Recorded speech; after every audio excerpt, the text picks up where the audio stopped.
She was one of America's most celebrated artists, a woman who painted the soul of the desert and defined modern art. But in the summer of 1946, Georgia O'Keeffe disappeared. For 10 days, no one knew where she was.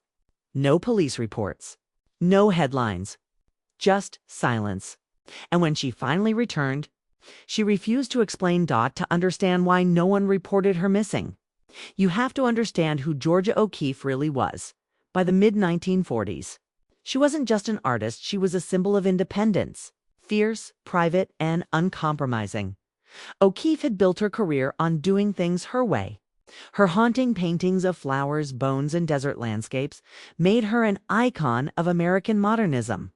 She lived between two worlds, the bustling art scene of New York City and the vast, sun-bleached solitude of New Mexico.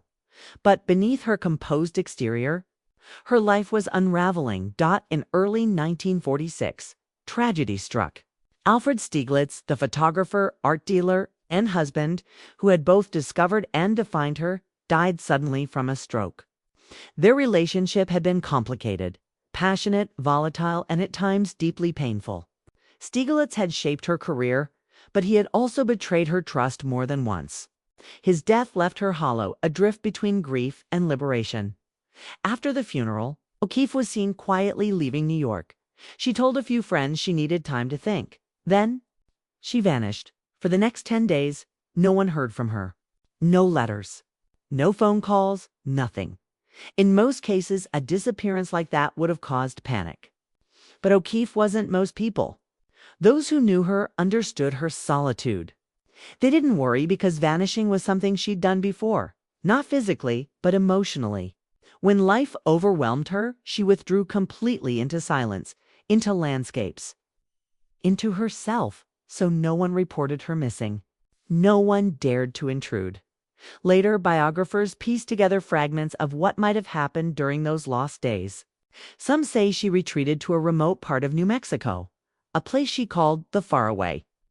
Others believe she spent those days traveling alone across the desert, sketching, thinking, and letting go. When she finally reappeared in Santa Fe, she looked calm, almost reborn.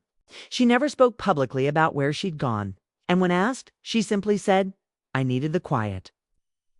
But those who knew her best believed something deeper happened out there. That her disappearance wasn't an escape, it was a transformation. In the months that followed, O'Keeffe's art changed dramatically. The sharp, sensual forms of her early work gave way to something vast and spiritual. She began painting the wide skies and bleached cliffs of New Mexico, scenes filled with silence and light. It was as if she had left her grief behind in the desert and returned with a new voice. That 10-day disappearance in 1946 marked the end of one chapter and the beginning of another. Georgia O'Keeffe never remarried, never returned to New York permanently, and never apologized for choosing solitude over society for her.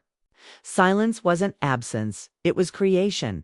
In the decades that followed, she became known as the mother of American modernism, living out her life among the mesas and canyons that had once swallowed her whole. And while she remained as private as ever, those 10 missing days continued to fascinate historians and fans alike. Some see it as a breakdown, others as a pilgrimage. But perhaps the truth lies somewhere in between. A woman standing alone in the desert, grieving the past and discovering the power of her own survival. Because for Georgia O'Keeffe, disappearing wasn't about being lost. It was about finally being found.